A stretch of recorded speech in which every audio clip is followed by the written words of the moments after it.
There's memories of growing up in Poland. Her grandmother was pushed off a train because they said, there's a Jew, and she was killed. When the Kristallnacht came in 1938 in November, I'm an eyewitness to all this. Saw the mob of people with these great big long 2x4s, and they bashed in the plate glass windows of the retail store and looting everything lootable out of the store. Prague, Czechoslovakia. It was about 8 or 9, and we were occupied by Germany. You had to prove to the third generation that you didn't have any Jewish background. Right. Anybody who had to wear the yellow star. We went to the Austrian youth movement. We did some things. We got caught. They threw us into trucks and put us in concentration camp. Mengele goes through me.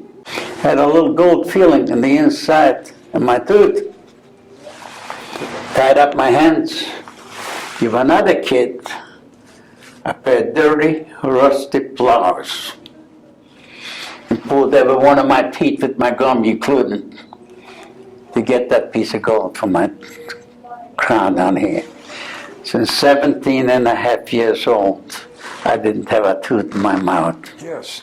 Our division stumbled across Buchenwald. Convoy came out of the woods, and there was a concentration camp. It was right on the road. They were just people milling around like they were zombies. I was walking down the hill toward the encampment. As a kid walked up to me and he said, I see you're a chaplain. He took me through the camp. There had been no cleaning up. The killing walls were there. They had pegs in the wall up toward the ceiling, maybe 30 or 40 pegs around the room, and stools, and that's where they would put them and put nooses around their necks and kick the stools out from underneath them. But you can think of 30 or 40 people hanging there at one time, struggling for life. And then when they all see struggle, they'd cut them down and throw them in the ovens. They were all like zombies. They were emaciated. They had been so neglected and underfed and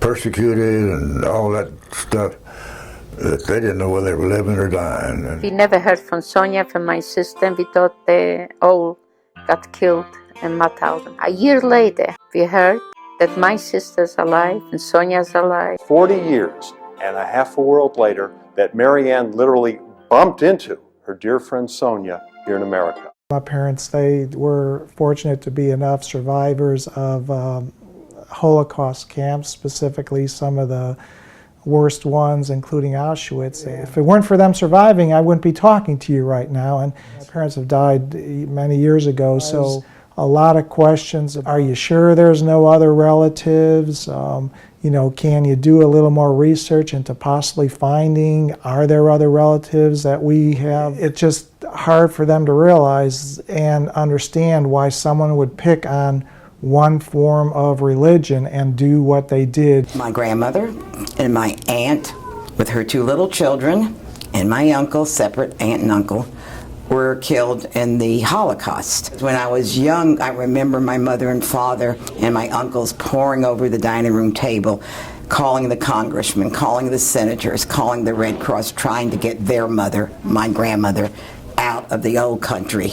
We went through the camp.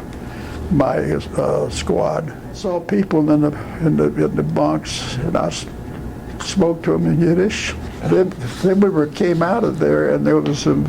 They had the guards had some women they were using, and they got all excited. They said they talked to us, and naturally I could understand them. Yiddish is close enough to German. Right. There were some guards from the camp were coming down the road. We opened up with a couple of BIARs and stuff like that, and they came in and surrendered to us. So where did they send you to, though, when you left Auschwitz in 6 months? In Bergen-Belsen. I wanted to work in a kitchen. You have to be real pushy because they only took certain people. What we had to do in a kitchen, to grate potatoes, raw potatoes, in a big container all the way to the top. So one day I decided that I'm going to steal 2 raw potatoes. The dress what I was wearing had a lining. and I opened up a little lining on the side, and I put it in 2 potatoes who went all the way to the hem of the dress. And they checked me and didn't find those 2 potatoes. My sister had one and I had one. And those potatoes tasted to us like an apple. I will never forget this.